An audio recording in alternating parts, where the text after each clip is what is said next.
तो जी हाँ दोस्तों, आपने थंबनेल में बिल्कुल सही पढ़ा। आज की ये वीडियो क्लास 11 के लिए है और आज की इस वीडियो में क्लास 11 फिजिक्स के हाफ ईयरली एग्जाम कैसे दोस्तों आपको 95 से भी अधिक नंबर स्कोर करना है, वो आज हम आपको बताएंगे। आपको दोस्तों इस वीडियो में बताया जाएगा कि क्लास 11 फिजिक्स के हाफ ईयरली एग्जाम में कौन कौन से अध्याय आएगा, कौन कौन सा चैप्टर दोस्तों इस एग्जाम में हमारे पूछा जाएगा, और उसमें भी दोस्तों उस एग्जाम में भी उन अध्याय से क्या आएगा, कौन कौन सा टॉपिक पहले हमें पढ़ना है जिससे दोस्तों हम फिजिक्स में ज्यादा से ज्यादा नंबर स्कोर कर सके। और आपको पता है फिजिक्स में कई सारे डेरिवेशन है, कई सारे समीकरणों का दोस्तों व्युत्पन्न करने के लिए दिया गया है। तो दोस्तों कौन सा डेरिवेशन, कौन सा समीकरण व्युत्पन्न करना हमारे लिए महत्वपूर्ण है, हमें सीखना है, जो ज्यादा पूछे जाते हैं वो आज की इस वीडियो में हम बताएंगे।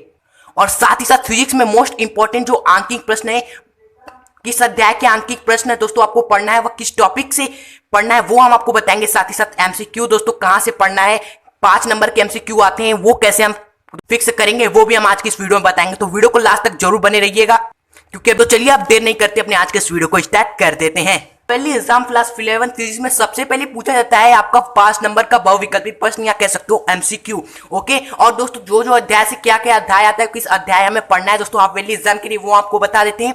आपको दोस्तों 5 चैप्टर पढ़ने हैं। भौतिक जगत, मात्रक एवं मापन, तीसरा सरल रेखा में गति, चौथा समतल में गति एवं 5वां गति के नियम।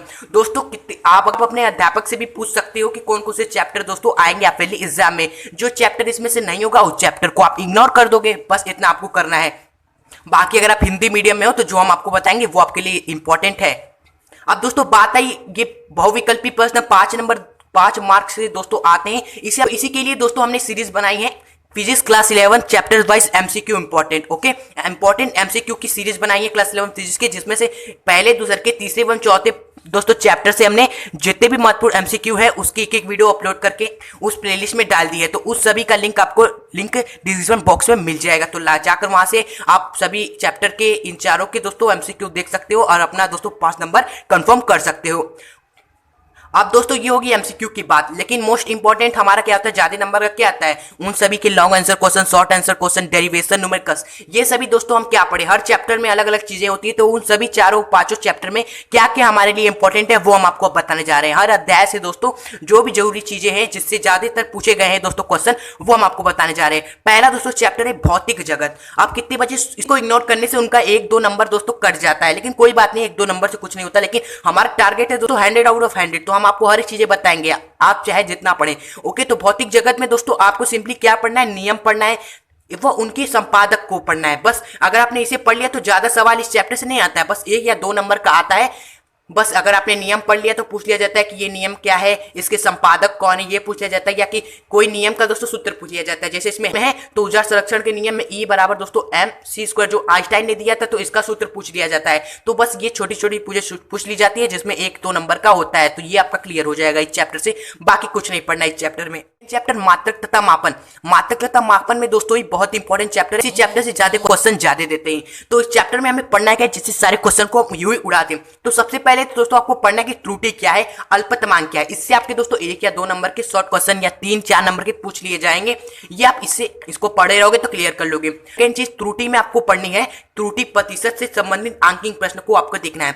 चिंता मत करिए, इस चैप्टर का पूरा एक वीडियो हमने फुल बना रखा है, जिसमें सभी दोस्तों जो हम आपको यहाँ बता रहे हैं ना, वो पूरे वीडियो हमने कवर किया। अगर आपको ये चैप्टर में ये सभी चीजें नहीं पता है या कोई भी नहीं आता है इसमें से, तो आप डिस्क्रिप्शन बॉक्स में जाएं, वहां पर आपको इस चैप्टर के सभी टॉपिक के वीडियोस मिल जाएंगे, या पूरे चैप्टर का एक लिंक भी आपको वहां मिल जाएगा। ओके, उसके बाद दोस्तों क्या पढ़ना है आपको, विमी विश्लेषण। त्रुटि से संबंधित आंकिक प्रश्न को पढ़ लिया। उसके बाद सेकंड आता है विमी विश्लेषण।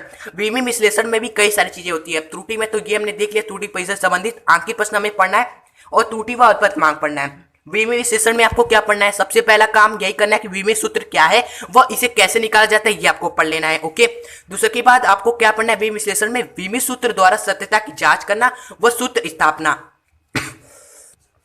ये दोनों चीजें दोस्तों देख लीजिएगा, मैं गारंटी देता हूं इन दोनों में से या तो सूत्र स्थापना या तो सूत्र की सत्यता पर दोस्तों एक न्यूमेरिकल, दोनों में से एक न्यूमेरिकल किसी टॉपिक पर आ जाएगा, आपको उसे सॉल्व करना होगा। बाकी ये जो चैप्टर इसको जब हमने कवर कराया था तो ये दोनों में से एक न्यूमेरिकल हमने कराया था। नहीं देखा तो आप अपने बुक से भी देखकर आप इसे सीख सकते हो। ओके, उसके बाद आपको क्या पढ़ना है चैप्टर में, लास्ट चीजें आपको देखनी है कि सूत्र मूल राशि आपसे पूछ ली जाती है। 3-4 नंबर के अक्सर पूछा गया कि मूल राशियां क्या होती है। मूल राशियां 7 प्रकार की होती है, ये हमें पता है, लेकिन मूल राशियां क्या होती है बच्चे ये नहीं दे पाते, इसलिए उनका 3 या 4 नंबर कट जाता है। तो मूल राशियां दोस्तों बस वही राशियां होती है जो स्वतंत्र होती हैं भाई, जिन्हें व्यक्त करने के लिए किसी की आवश्यकता नहीं होती, वे स्वतंत्र होती है भाई। लंबाई को किससे व्यक्त करेंगे, लंबाई को व्यक्त करने किसी की आवश्यकता होगी नहीं, ये स्वतंत्र है, ये तो स्वतंत्र राशि है, इसलिए मूल राशि है। तो 7 मूल राशियां होती है दोस्तों, ये आपको याद रख लेनी है, आपको पूछा जा सकता है। बहुत ही सारे लंबाई, समय, द्रव्यमान, ताप, ज्योति, तीव्रता, वेग, धारा एवं पदार्थ की मात्रा, ये 7 मूल राशियां हैं। तो ये चैप्टर नंबर 2 से दोस्तों ये सारे टॉपिक आपको देख लेने हैं। उसके बाद चैप्टर नंबर 3 में आएंगे तो सरल रेखा में गति है हमारा। इस चैप्टर में स्टार्टिंग में क्या है, दूरी है, विस्थापन है, चाल है। चाल में आपको सिंपली गौर करके हेडिंग डाल लीजिएगा, ताक्षणिक चाल आपको जरूर पढ़ लेना है। और वेग में हेडिंग डाल लीजिएगा, ताक्षणिक वेग आपको पढ़ना है। एवं त्वरण में ताक्षणिक त्वरण ही आपको पढ़ना है, क्योंकि बाकी सिंपल चीजें हैं जो हमने क्लास टाइम में पढ़ लिखी है, यही चीजें हैं दोस्तों जो आपके एग्जाम में पूछ सकती हैं इन दूरी, विस्थापन, चाल, वेग एवं त्वरण से। ओके, उसके बाद दूरी, विस्थापन तो आपने समझ लिया है। ये चैप्टर भी, फिजिक्स के सारे चैप्टर जो हम आपको बता रहे हैं उन सब की वीडियो हमने बना रखी है। यहाँ तक कि सरल रेखा में गति का भी दोस्तों हमने वीडियो बना रखा है, चैप्टर का फुल कवर किया है। ओके, तो आप डिस्क्रिप्शन बॉक्स में जाएंगे तो आपको सब कुछ मिल जाएगा जो हम आपको यहाँ बता रहे हैं। उसके बाद इसको जब आपने क्लियर कर लिया तो सेकंड सरल रेखा में गति में आपको पढ़ना है कलन विधि द्वारा गति का समीकरण के निगमन। ये दोस्तों बहुत ही इंपॉर्टेंट है, इसको दोस्तों हेडिंग डाल लीजिए, किसे भी कर इसको जरूर पढ़ के जाइए, क्योंकि कलन की विधि द्वारा ही आपके एग्जाम में पूछा जाएगा गति के तीनों समीकरण का निगमन में से कोई एक समीकरण आपको पूछा जाएगा कि प्रथम समीकरण का निगमन कीजिए कलन विधि द्वारा, या द्वितीय या तीसरी का निगमन कीजिए। तो बहुत ही आसान है। आप अगर अपने इस चैप्टर का वीडियो देखा होगा हमारा तो आपको ये आता होगा, अगर नहीं देखा है तो लिंक डिस्क्रिप्शन बॉक्स में है, जाकर जरूर देखिएगा। आता है तो ठीक बात है, तो एक बार रिवाइज भी जरूर कर लीजिएगा। कलन विधि द्वारा गति के समीकरण का निगमन एक पूछा जाएगा जरूर। और बाकी आपको पता है लास्ट में आपको इस चैप्टर में गति के समीकरण पर जो आधारित है सामान्य न्यूमेरिकल आंकिक प्रश्न कर लेने हैं, जिससे अगर आंकिक प्रश्न इस चैप्टर से आ गए गति के समीकरण पर तो आप उसे कर ले। देखिए सामान्य करने, ज्यादा कॉम्प्लिकेटेड नहीं करने, डायग्राम वाले खतरनाक वो आपको नहीं करने। एग्जाम आ रहा है इसलिए आप इंपॉर्टेंट चीजें पढ़े। बाकी ऐसा नहीं है कि आप उस सारे क्वेश्चन को भी सॉल्व कीजिए जो कॉम्प्लिकेटेड है, लेकिन आप एग्जाम के पॉइंट ऑफ व्यू से सामान्य ही आंकिक प्रश्न लगाकर जाए। ओके, उसके बाद दोस्तों चैप्टर नंबर 4 है हमारा समतल में गति। समतल की गति में बहुत ही इंपॉर्टेंट चैप्टर है। स्टार्टिंग के 2, 3 या 4, ये 2, 3, 4 ये 3 चैप्टर बहुत ही इंपॉर्टेंट है, जिससे ज्यादा प्रश्न आते हैं। इसी में चौथा चैप्टर है समतल में गति। इसमें दोस्तों 2 चीजें हैं, एक तो सदिश विश्लेषण है जिसमें सदिश एवं अदिश राशियों के बारे में बताया गया है। दूसरा का पार्ट में इसी चैप्टर में कि प्रक्षेप गति के बारे में बताया गया है। ओके, तो सदिश विश्लेषण में दोस्तों आपको कुछ नहीं पढ़ना है, बस सदिशों का गुणा पढ़ लेना है। इससे दोस्तों हमेशा हर साल आप मॉडल पेपर देख लीजिए या फिर जो क्वेश्चन पेपर आपके एग्जाम में आए वो देख लीजिए, एक प्रश्न जरूर आया है सदिशों के गुणन से। या तो सदिशों का अदिश गुणन पूछा गया है या तो सदिशों का सदिश गुणनफल पूछा गया है। सदिशों का सदिश गुणनफल ज्यादा पूछा गया है तो इसे गौर कर देखिएगा। सदिशों का अदिश गुणनफल बहुत आसान होता है, इसमें सिंपल होता है, लेकिन ये थोड़ा कॉम्प्लिकेटेड होता है तो ये ज्यादा पूछा जाता है। इसको जरूर पढ़ के जाइएगा एग्जाम देने से पहले। क्या होता है, जैसे कि कोई भी सदिश है, मान लीजिए 2i कैप है प्लस का 3j कैप है। ओके, इसका मल्टीप्लाई इसको हम डॉट करते हैं, अदिश गुणनफल में हम डॉट द्वारा दिखाते हैं और सदिश गुणनफल में सिर्फ क्रॉस दिखाते हैं। तो अभी हम अदिश गुणनफल आपको सिंपल होता है ये हम आपको दिखा देते हैं, यहीं पर आपको कर फल करेंगे तो इस सिंपल क्या हो जाता है, i के साथ जो है 2 है, यहाँ पर i के साथ 3 है, यहाँ पर तो 2 का 3 में गुणा कर क्या आएगा, 6 आएगा। यहाँ पर j के साथ 3 है, यहाँ पर j के साथ 5 है, तो इसका इसमें मल्टीप्लाई कर दीजिए, 5 × 15। ओके, बाकी यहाँ पर प्लस है, यहाँ पर प्लस है तो प्लस प्लस प्लस लगा दीजिए, तो सिंपली 6 एवं 15 कितना हुआ, 21। तो ये हो गया सदिश गुणनफल। तो ये हो गया दोस्तों अदिश गुणनफल जिसे डॉट द्वारा दिखाते हैं। लेकिन सदिश गुणनफल में ये चीज क्या हो जाती है, क्रॉस हो जाती है। ओके, तो क्रॉस में थोड़ा सा डिफिकल्ट होता है बच्चों के लिए, लेकिन अगर आप कमेंट करोगे तो सदिशों के सदिश गुणनफल पर भी वीडियो हम 10-5 मिनट की बना देंगे, जिसमें हम आपको बिल्कुल आसान तरीके से ये समझा देंगे। ओके, लेकिन आपको आता है तो बहुत अच्छी बात है, इसको जरूर देख लीजिएगा। आपके एग्जाम में 4 नंबर से इससे क्वेश्चन आ सकते हैं सदिशों के सदिश गुणनफल से। ओके, ये सदिश विषय में आपको पढ़ना है इसी चैप्टर में जो एक भाग है इसका। उसके बाद प्रक्षेप गति है आपका, आप सभी को पता है। प्रक्षेप गति में 3-4 डेरिवेशन होते हैं, एक है उड़यन काल, दूसरा का ऊंचाई एवं तीसरा का परास। इन तीनों के डेरिवेशन आपको पढ़ लेने, तीनों में से गारंटेड एक पूछा जाएगा। और 100% आप कोई भी दोस्तों मॉडल पेपर देख लीजिए या तो आया हुआ क्वेश्चन पेपर देख लीजिए, इन तीनों में से एक जरूर पूछा जाता है। और इसी चैप्टर में से लॉन्ग क्वेश्चन भी आते हैं। लॉन्ग क्वेश्चन में ये पूछा जाता है इस चैप्टर से कि प्रक्षेप के पद का समीकरण व्युत्पन्न कीजिए, जो कि थोड़ा लंबा होता है, इसलिए इसे लॉन्ग क्वेश्चन में पूछा जाता है, जो कि मैक्सिमम 8 से 10 नंबर का होता है। तो अगर आप लॉन्ग क्वेश्चन में इतना नंबर अपना अचीव करना चाहते हैं तो इस चैप्टर की ये प्रक्षेप गति के पथ के समीकरण व्युत्पन्न करना सीख लीजिएगा। अब इसी क्वेश्चन को थोड़ा घुमा कर दे दिया जाता है तो आपको कंफ्यूज होने की जरूरत नहीं है। क्या कर दिया जाता है कि प्रक्षेप गति के पथ का परवलयाकार होता है, सिद्ध कीजिए। तो इसके लिए भी आपको क्या करना होगा, प्रक्षेप गति के पथ का समीकरण व्युत्पन्न करना होगा। फिर उसके बाद क्या करना है आपको पता होगा, नहीं पता है तो प्रक्षेप गति का एक वीडियो बना रखा है जिसमें सब कुछ दोस्तों हमने क्या है बताया रखा है, जो भी इंपॉर्टेंट चीजें इस चैप्टर के दोस्तों वो सब बताया रखा है। तो अगर आपने नहीं देखा है, अगर आप देखना चाहते हैं, सभी को क्लियर करना चाहते हैं प्रक्षेप गति के पथ का समीकरण कैसे निकालना, ऊंचाई दूरी परास क्या होता है, और दोस्तों ये जो क्वेश्चन है प्रक्षेप गति का पथ का परवलयाकार होता है सिद्ध कीजिए, ये कैसे करना है, तो आप लिंक डिस्क्रिप्शन बॉक्स में जाकर देखिए और सीख लीजिए। ओके, आता है तो बहुत अच्छी बात है। और मोस्ट इंपॉर्टेंट दोस्तों हमने न्यूमेरिकल्स भी कराए थे, उन सभी वीडियोस में सभी टॉपिक से रिलेटेड न्यूमेरिकल्स भी कराए थे। तो प्रक्षेप गति के संबंधित जो भी महत्वपूर्ण आंकिक प्रश्न है वो इस वीडियो में करा रखे हैं, तो आप देख लीजिएगा जरूर उस वीडियो को, जिससे आप आंकिक प्रश्न भी आसानी से सॉल्व करो और चुटकियों में, क्योंकि आंकिक प्रश्न इस चैप्टर के आते हैं, चैप्टर नंबर 3 के आते हैं। और चैप्टर नंबर 2 में दोस्तों आपके मात्रक तथा मापन से त्रुटि एवं विमित सूत्र की सत्यता एवं स्थापना से आते हैं आंकिक प्रश्न। तो वे सभी हमने आपको बता दिया है।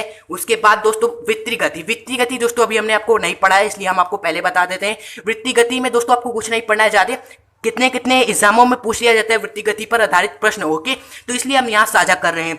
वैसे दोस्तों ज्यादातर नहीं पूछा जाता है, लेकिन ज्यादातर एग्जामों में दोस्तों ये पूछ लिया गया, इसलिए हम आपको दिखा दे रहे हैं। ज्यादा नहीं है इसलिए हम आपको बता दे रहे हैं। क्या है वृत्तीय गति में आपको क्या पढ़ना है, अभिकेंद्र त्वरण पढ़ लेना है, अभिकेंद्र बल क्या होता है ये दोनों पढ़ लेना है, एवं अभिकेंद्र बल का जो सूत्र होता है, अभिकेंद्र बल का जो सूत्र होता है फोर्स ऑफ सेंटर फोर्स जो हमारा होता है वो। ओके, तो ये सूत्र भी दोस्तों कई बार पूछ लिया जाता है कि ये सूत्र क्या होता है अभिकेंद्र बल का, ये लिखिए, तो ये आपको लिखना है। ओके, बाकी अगर आप इसको पढ़ोगे तो ये सूत्र आपको नीचे दिया होगा। उसके बाद रेखीय वेग एवं कोणीय वेग क्या होता है, इन दोनों को समझ लीजिएगा, एवं इनमें संबंध, ये इंपॉर्टेंट है, ये संबंध आपके एग्जाम में पूछ लिया जाता है कि रेखीय वेग एवं कोणीय वेग में संबंध क्या होता है, तो वो भी आपके बुक में मिल जाएगा। चैप्टर ओपन करिएगा ये तो आपको दिख जाएगा। तो बस ये दोनों चीजें आपको पढ़ लेना है वृत्तीय गति में। ओके, उसके बाद लास्ट चैप्टर है 5। ओके, हाँ, वीडियो को लाइक नहीं किया तो भाई लाइक करते चलिए, जिससे हमें भी आपसे सपोर्ट मिले, हम आपके लिए इतना मेहनत कर रहे हैं। ओके, तो लाइक जरूर ठोक दीजिएगा, और सब्सक्राइब नहीं किया तो सब्सक्राइब भी कर लीजिएगा।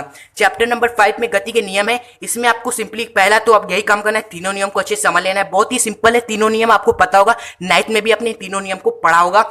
सबसे इंपॉर्टेंट अगर आप नहीं पढ़ना चाहते हो तो केवल दूसरे एवं तृतीय नियम को अच्छे से पढ़ लीजिएगा, क्योंकि इन दोनों नियम से क्वेश्चन आते हैं।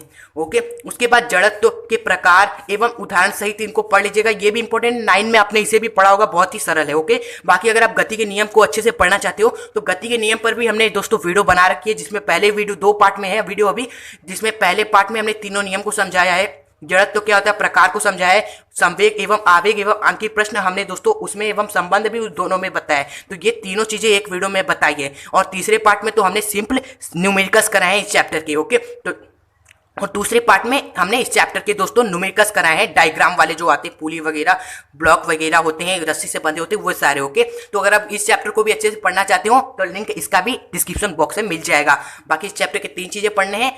ओके, तो ये पढ़ लीजिएगा। तो दोस्तों यहाँ पर करते हैं वीडियो को एंड। जो भी 5 चैप्टर थे उस 5 चैप्टर से रिलेटेड दोस्तों हमने आपको बता दी सारे महत्वपूर्ण क्वेश्चन। आप कोई भी दोस्तों पेपर उठा लीजिए, इन्हीं में से आया होगा ज्यादातर क्वेश्चन। ओके दोस्तों, वीडियो को यहीं पर कर रहे हैं, जैसा कि हमने बताया एंड हो गया है वीडियो को लाइक नहीं किया तो लाइक कर दीजिएगा, लास्ट में आपसे यही रिक्वेस्ट है। और सब्सक्राइब नहीं किया नए हैं चैनल पर, सब्सक्राइब करके बेल नोटिफिकेशन आइकन पर क्लिक करके ऑल पर जरूर कर दे, जिससे ऐसे ही और भी वीडियोस हम बनाएं आपके पास तुरंत पहुंच जाए। ओके, तो हम मिलेंगे नेक्स्ट वीडियो के साथ, तब तक के लिए गुड बाय, खुश रहिए, हंसते रहिए, और हाँ फिजिक्स में फुल स्कोर करिए।